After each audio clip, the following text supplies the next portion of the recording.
El tema que corresponde hablar ahora es inmunoprofilaxis parte 1. Antes de comenzar con el tema, vamos a repasar los tejidos y órganos linfoides.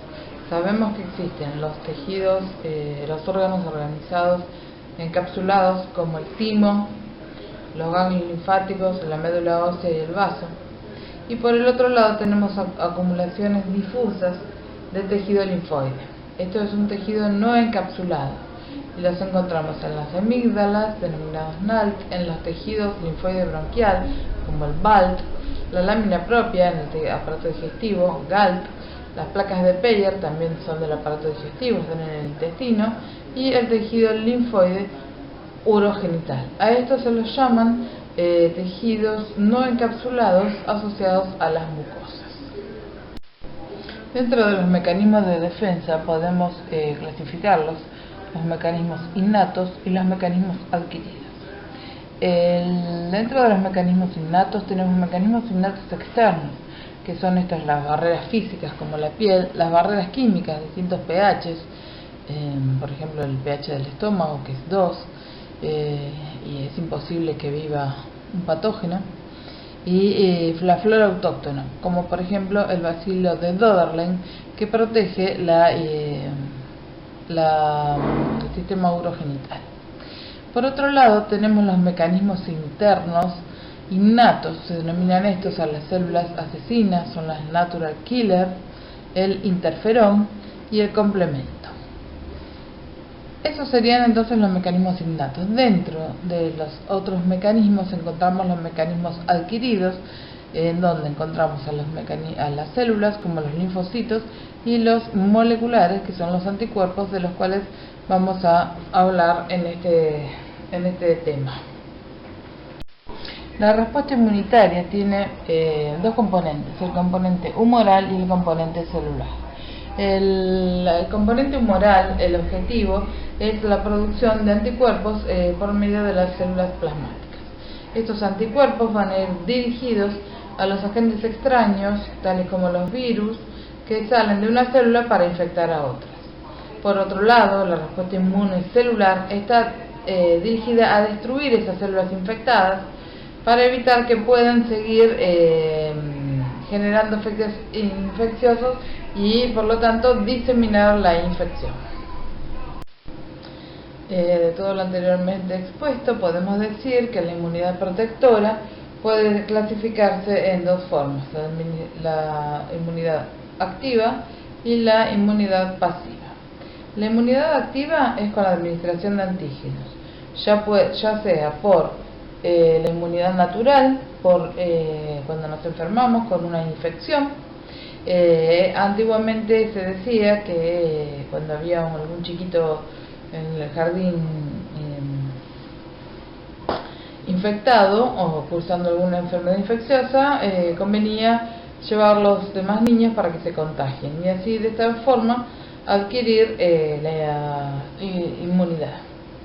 Y por el otro lado está la inmunidad artificial, que es la adquirida a través de las vacunas, que ya vamos a ver cuáles son qué tipos de vacunas existen. Por otro lado, se puede administrar anticuerpos preformados. Esto sería una inmunidad protectora pasiva, que consiste en una inmunidad pasiva natural a través de las inmunoglobulinas G, que le pasa la mamá al bebé durante el embarazo, que es la única inmunoglobulina que puede pasar la placenta. Y por el otro lado, a partir de la lactancia materna, se pasa inmunoglobulina A. Y la inmunidad pasiva artificial es el pasaje de anticuerpos por suero, es decir, esto se llama serotipia. Puede ser la gamma globulina antitetánica o la gamma globulina antihepatitis A, ¿sí? En este caso, ahora este año, desde el año pasado, cursando la COVID-19, hay pacientes que se tratan con suero equino. Estos equinos tienen anticuerpos, ¿sí? Entonces sería una forma de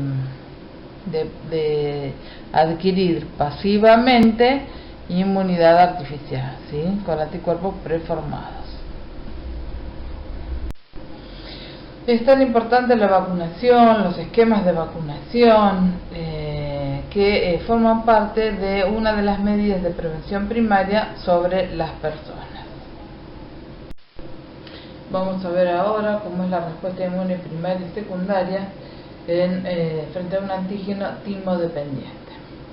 A la izquierda del gráfico tenemos la entrada del antígeno por primera vez. En esta respuesta inmune primaria se puede observar un periodo preserológico mucho más largo o mayor tiempo que ante una respuesta inmune secundaria frente al mismo antígeno. Este periodo preserológico es el periodo desde que ingresa el antígeno hasta que comienzan a aparecer la producción de inmunoglobulinas. La primera inmunoglobulina que comienza a aparecer es la inmunoglobulina M, que es la que está en el suero y que es un pentámero. Esta inmunoglobulina va cambiando la conformación, tratando de buscar distintas uniones con el antígeno, uniones covalentes, y esto es lo que está relacionado con la maduración de la respuesta inmune. Por el otro lado, también esto está en relación con la avidez y la afinidad. La segunda inmunoglobulina en llegar es la inmunoglobulina G. Ahora, ¿qué pasa si ese antígeno vuelve a entrar? El periodo preserológico es mucho más corto o hasta puede tender a desaparecer. Y lo que aparece primero, como siempre, es la IgM en menor concentración y una IgG en mayor concentración, que es la que va a dejar, se va a prolongar en el tiempo la concentración de inmunoglobulina. En este gráfico podemos observar el desarrollo de los niveles de inmunoglobulinas séricas en la vida intrauterina y en el recién nacido. Recordemos que la madre en gestación comienza a pasarle al niño por vía transplacentaria, al producto de la gestación, la IgG materna, que es la única inmunoglobulina que puede pasar, ¿sí?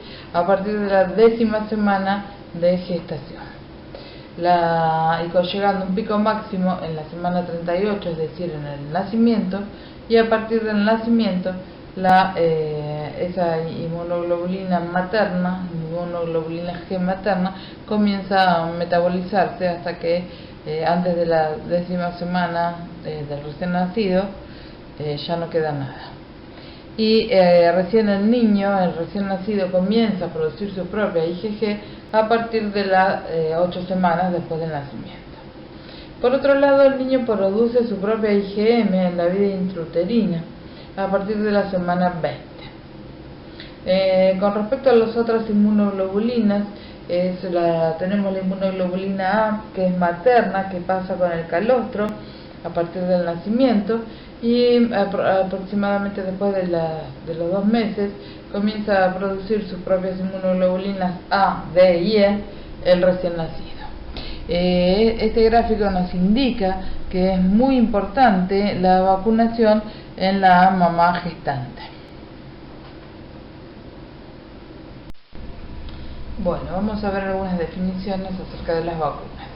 La inmunización es la acción de conferir inmunidad mediante la administración de antígenos, inmunidad activa, o mediante la administración de anticuerpos específicos, la inmunidad pasiva, que ya lo vimos en las diapositivas anteriores. La efectividad vacunal. Esto significa que es el efecto directo de la vacuna sobre las personas más el efecto indirecto aportado por la inmunidad colectiva. ¿Qué quiere decir esto? Si tenemos una comunidad de 100 personas y tenemos disponibilidad de administrar 90 dosis, o sea, a 90 personas, lo que van a hacer estas personas vacunadas van a conferir protección a esas 10 que no se vacunaron. Esto es lo que se denomina comúnmente como inmunidad de rebaño, es decir, que las personas vacunadas van a bloquear la acción del patógeno hacia aquellas que no están vacunadas. Y otro término que tenemos es la eficacia vacunal, que es el grado de protección contra una infección conferida por una vacuna, determinada por un ensayo clínico randomizado y controlado. ¿Qué quiere decir esto? Que se hacen ensayos clínicos y se ve los que se enfermaron vacunados versus no vacunados. De esto se saca la eficacia vacunal.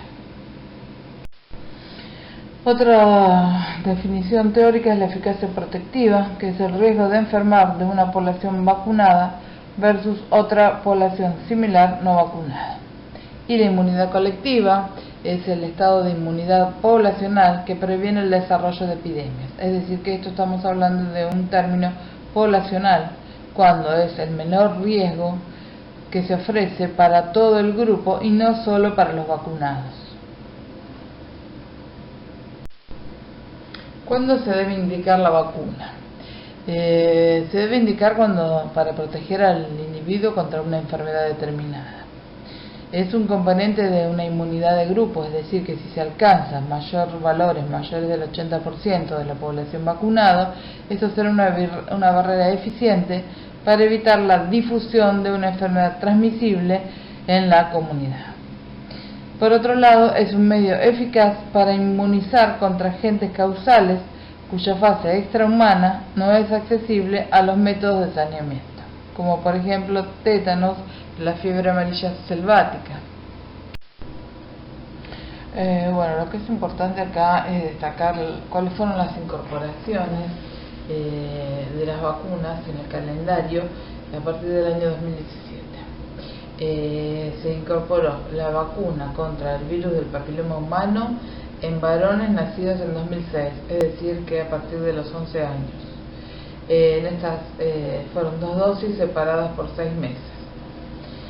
Por otro lado, se cambió la estrategia de vacunación contra el neumococo, donde se administró en primer término la vacuna de 13 valencias, que es la conjugada, que tiene el antígeno timo dependiente, completando el esquema con la vacuna de 23 valencias, el antígeno timo independiente, para todos los grupos de edades y factores de riesgo. Es decir, que la de 13 valencias se da a los 2, a los 4 y el refuerzo a los 12 meses. Luego, en el adulto se da primero la de 13 valencias y al año se completa el esquema con la de 23 valencias. Por otro lado, se incorpora también la vacuna contra el meningococo, la cuadrivalente, a los 3, a los 5 meses y a los 11 años, y a partir del 2018 se agregó una dosis más a los 15 meses. Esto es para tenerlo en cuenta cuando se controlen las vacunas. Y si nos acercamos un poco más acá en el tiempo, hubo un cambio en el calendario nacional de vacunación de 2020 con respecto a 2019. En el caso de la vacuna antipoliomielítica, lo que se fue desterrado fue la vacuna Sabin y se incorporó la vacuna Salk como una única vacuna antipoliomielítica, es la inactivada. Se vio que el esquema también cambió, fue una dosis a los 2, a los 4 y a los 6 meses con el refuerzo al ingreso escolar, y se retiró del esquema de vacunación el refuerzo de los 15 a 18 meses. Por otro lado, se incorporó la vacuna antigripal recomendada a personas con factores de riesgo y adultos hasta 65 años. En esta diapositiva podemos ver cuáles son las enfermedades cubiertas por el Esquema Nacional de Vacunación. En el cuadro que está de color verde se pueden ver las enfermedades bacterianas, y en el cuadro de color rojo se puede ver las enfermedades virales. La última adquisición o la última incorporación ha sido la vacuna contra la COVID-19. Si comparamos los calendarios de vacunación de otros países, tenemos por ejemplo en España que se está dando la vacuna contra el meningococo B, después se da una combinación entre el meningococo C y la tetravalente, como se da en nuestro país. Las edades en años son similares y todas las demás vacunas son similares a nuestro calendario nacional de vacunación. En esta diapositiva se puede observar, según la OMS, el porcentaje o las coberturas de inmunización reportadas en las Américas, en este caso en Argentina. En el Cono Sur tenemos de la BCG el 85%, hepatitis B del recién nacido el 77%, la polio tenemos las dos, en este caso en el 2019 se daban las dos vacunas, la Sabin y la Salk. Todos están en un promedio alrededor del 85%, ¿sí? Y a partir del año está cubierto por el rotavirus el 77%, y así en las demás vacunas como la triple el 86%. Esto es una información que está tomada de la Organización Mundial de la Salud. Sabiendo la importancia que tienen las vacunas a nivel poblacional, se vio que en la Facultad de Ciencias Médicas, regulado por la Universidad Nacional de La Plata, el calendario de vacunación en el año 2016, por ejemplo, hay un trabajo que indica que el 76% de los estudiantes ingresantes tenían el calendario completo. Esto significa que en una población adulta joven coincidía con lo que dice la OMS. Y sobre todo es importante cumplir con este calendario por las tareas que van a hacer el día de mañana como trabajadores de la salud. Entonces, ¿cuál es el impacto de la vacunación? Vamos a ver ahora entonces el impacto de la vacunación contra la COVID-19. Bueno, repasando los términos de la función de las vacunas, que es entrenar y preparar las defensas naturales del organismo, o sea que es el sistema inmune, para detectar y combatir los virus, en este caso del SARS-CoV-2, que provoca la COVID-19, y las bacterias seleccionadas. Entonces, si el cuerpo se ve expuesto posteriormente por el SARS-CoV-2, va a estar listo para destruirlo o para prevenir también la enfermedad grave y muertes por COVID-19. Para detener la fase aguda de la COVID-19, la OMS aplica las siguientes medidas: agilizar la búsqueda y el desarrollo de una vacuna segura y eficaz contra la COVID-19, ayudar a aumentar la capacidad de producción de estas vacunas, colaborar con los gobiernos y los fabricantes para garantizar la asignación justa y equitativa de las vacunas en todos los países. Es decir, que todos los países tengan la misma posibilidad de obtener las dosis necesarias para la vacunación de la población. Bueno, la disponibilidad de las vacunas seguras y eficaces va a suponer un cambio radical, pero solamente que en el futuro próximo deberemos seguir cuidándonos, llevando la mascarilla en lugares cerrados, manteniendo distancia, evitar las aglomeraciones, ¿sí? Porque todavía se desconocen el grado de protección de las vacunas, no solo contra la enfermedad, sino también contra la infección y la transmisión. ¿Las personas que ya tuvieron el virus deben vacunarse? Por supuesto que sí. ¿Cuál es la función de esta vacunación? Es reforzar la inmunidad. Si bien el paciente que se recuperó del COVID-19 ya tiene inmunidad natural, al vacunarse lo que va a tener es un refuerzo de su inmunidad. En este caso, las vacunas de COVID que se dan en Argentina se deben administrar 2 dosis, ¿sí? Porque la primera va a exponer el sistema inmune al antígeno y la segunda dosis lo que va a hacer es potenciar la respuesta inmune. ¿Cuáles son las vacunas anti-COVID-19 que se están aplicando en nuestro país? Tenemos desde el 8 de abril, la última actualización es el 8 de abril del 2021, tenemos al Sputnik V, la Covishield, Sinopharm y AstraZeneca. Las personas autorizadas para vacunarse con estas son los mayores de 18 años. La plataforma que utiliza Sputnik V, Covishield y AstraZeneca son vectores virales no replicativos. La Sinopharm es a virus inactivado. Las dosis que se deben dar de las 4 tipos de vacunas son 2. El país de origen de la Sputnik V es Rusia, la Covishield India, de Sinopharm China y de AstraZeneca el Reino Unido. ¿Quiénes deberían vacunarse?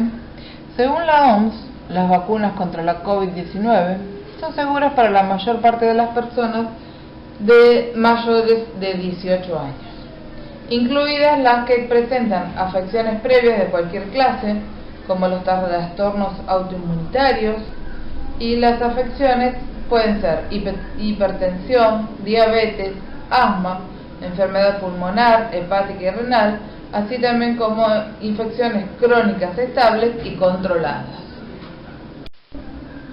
Al 22 de julio del 2021 se aplicaron 28.983.895 dosis de las 34 millones distribuidas, un poquito más.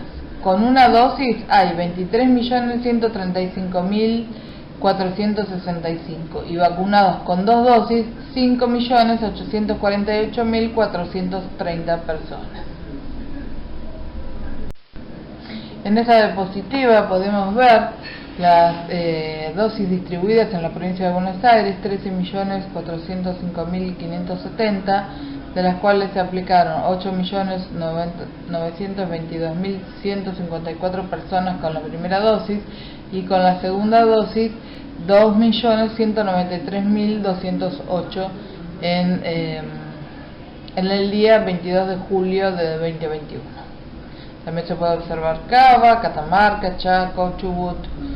Todo está en la página del Ministerio de Salud. En este gráfico lo que se puede ver es las aplicaciones de las vacunas por la condición, como el personal de salud, el personal estratégico, que son las fuerzas de seguridad, los docentes, el personal no docente de todos los niveles educativos, personal del servicio penitenciario, de 18 a 59 con factores de riesgo, de 18 a 39 sin factores de riesgo, 50 a 59 sin factores de riesgo, de 40 a 49 sin factores de riesgo y de 60 o más años que para ellos tengan o no factores de riesgo deben aplicarse las vacunas. Y en esta última diapositiva pueden observar la bibliografía consultada para realizar este EMA.